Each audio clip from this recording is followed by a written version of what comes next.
This is the Whoop 4.0. I've had this for about 4 months now, and I'm not planning to renew my subscription after the first year is up. Let me tell you why. There are some very good aspects to this product, which I'll get into later, but let me first tell you why I won't be continuing to pay for this for the next year. The gist is simply that I don't trust its accuracy, and the reason is not because of any reviews or any technical specs or anything that I found online. It's because I want to use it as a sleep tracker primarily. So you wear it at night, you go to bed, and when you wake up, you can check your phone and see what Whoop thinks of your sleep quality and duration. However, you likely know more about your own sleep than Whoop does. There are quite a few nights where I woke up feeling refreshed, and during the entire day afterwards, I wasn't tired, I had no naps, everything was good, high energy, but Whoop thought that I got pretty bad sleep. There are times even when Whoop thought my sleep started something like 3 hours after it actually did. And of course, I know this because I get in bed and I know what time it is. And so in the morning, when I look at the Whoop and it says you got 4 and some hours sleep, I know that that's wrong. And the fact that it's wrong makes me not want to fully trust Whoop's other metrics. You have no way to necessarily verify that it's 100% accurate. In the case of sleep, you can ask yourself, how do I feel? Am I actually rested? And you can get a sense. But you have no way to actually tell if its HRV calculations are accurate. Is that actually what your heart rate variability is? Unclear. So you have to trust all the metrics coming off this device. Now, another one, moving away from sleep specifically, another one is the fitness tracking element. So if you go for a jog, or you go do spin, or you go weightlift, whatever it is, Whoop can also track that.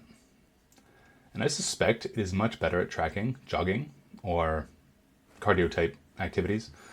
I often skip cardio, admittedly.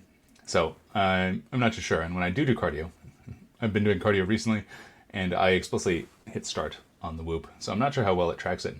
But when I go into the gym to do a lift, to do some training, the Whoop generally detects something. So this is after the fact. After I get home, I can check the app and it'll say, hey, you did some weight training, you did some weightlifting.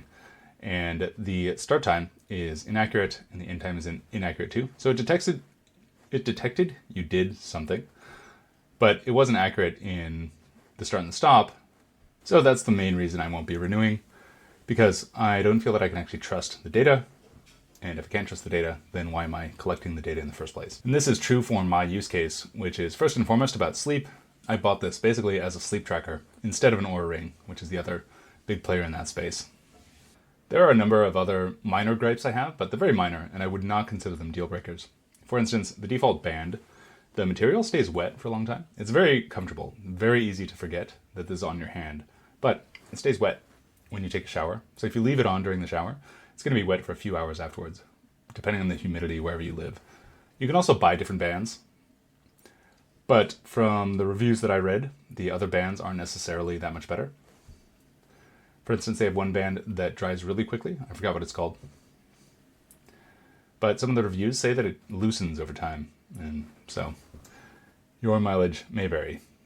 The UI is also a bit clunky, but you use it maybe once a day. You don't spend a lot of time in the app, so that's not a huge deal breaker either. And the charging is a mixed bag. I would not consider it necessarily a negative. What they have here is they give you this box, this charging box. You plug this into a USB-C and it charges, and then you put that on your wrist. Put it over there. There we go.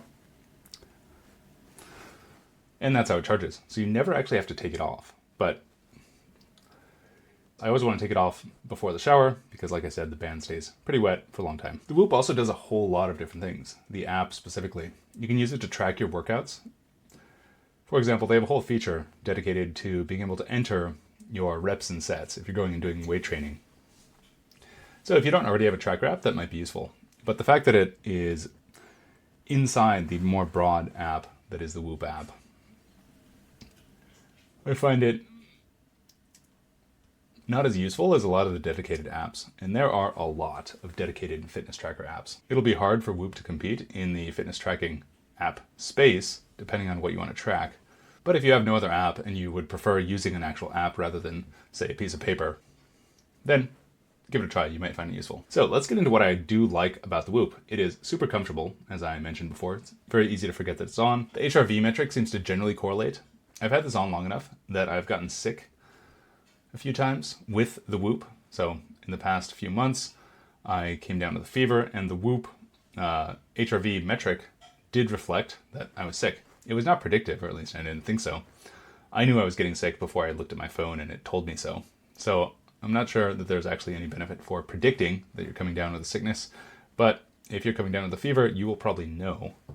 So I'm not sure that even if it could predict it, there'd be much you could do about it. Maybe eat a lot of vitamin C. But the correlation is good. So there are two things that generally impacted my HRV according to the Whoop, and they did correlate, at least with my subjective sense of how I'm doing. One was drinking alcohol the next day or the night previously. The HRV would be lower, and that correlated to not feeling great the day after. If it was just a tiny bit, I don't remember feeling particularly good or bad. It was just middling. And when I was physically ill, when I had a fever, the HRV was much lower. So the correlation is good. The HRV metric is one that I do trust. At least I trust that it is directionally correct. Another one is the steps. It is great that you can track your steps. If you go for a long walk, it reflects that. It says you did more steps. For instance, one day I gave it a pretty significant test by walking for an entire 3 hours. And that day, it was something like 25,000 steps. And that is way more than my average day-to-day. Or when I can go to the zoo, and that day the steps are way higher. They're maybe 1,500. And in a normal day, it's somewhere in the range of 7 to 10,000. So even if the number itself isn't 100% accurate, that's not what actually matters. I just want to know that I'm taking more steps or less steps. Another feature that I found very useful was the journaling. The journaling itself is just a screen that pops up and it says what happened yesterday. And you can say, there are a whole bunch of questions that you choose. For instance, did you have coffee? Did you have alcohol? And just a whole slew of other questions. In my case, those were the two. Did you have coffee? Did you have alcohol? And just having this every day pop into my face, pop up on the phone, and ask me this question gave me more of an awareness about it. So while I've been wearing Whoop the past 4 months, I have had very little alcohol relative to what I used to have. I'm not going to call it causal, but it is a really excellent change either way. And I would be remiss if I didn't mention that in talking about the Whoop. That journal has been a nice feature. So that's the review for my specific use case of sleep tracking with secondary emphasis on fitness tracking and step tracking. I didn't find it useful enough to spend, I think, about $250 per year on this device. But assumedly there will be a Whoop 5.0 at some point. Maybe it'll change. And also, in its current state, it might be accurate enough for your use case. So there's not a hard do not buy, although I don't plan to buy. There's not a hard do not buy recommendation. All right, that's all for the Whoop review. And